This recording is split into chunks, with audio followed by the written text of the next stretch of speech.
Pawan Pape Arya Simping dan Mas Kuda Wirangi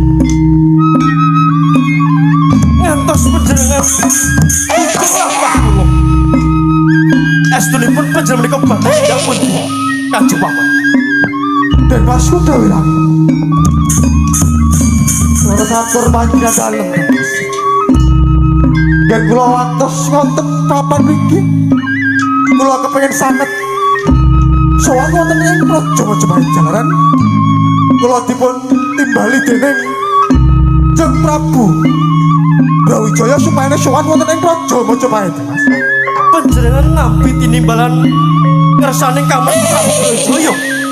Kula satur panjenengan dalem Jumbung dening kelawan kula mangsulipun kados pundi Kanjeng Paman. panjenengan ngantos wonten ing papan niki wonten perkawis menapa Kanjeng Paman Jeng nampi dutanipun Kamar Prabu Brawijaya. Kula ingkang supados sampun wonten ing karang pradusunan.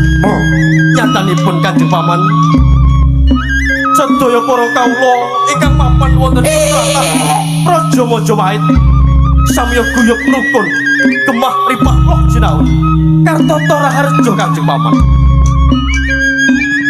dan Mas Kuda Wirangi Kasih gandhawu boten kirang-kirang den kula nuwun dening Gusti hampir pengmat supaya ning kasugenganipun sedaya kawula alit ingkang wonten ing Praja Majapahit gemah ripah lah jinawi boten wonten ingkang kekirangan sandang kelawan papan dan Mas Kanjeng Paman Arya Simping katibanan mumpung ing iki dinten Surya dereng kasambut waya dening wayah latri. Monggo sesami Prabu Trimojo Mahai. monggo kula dherekan panjenengan sowan wonten ing Praja Majapahit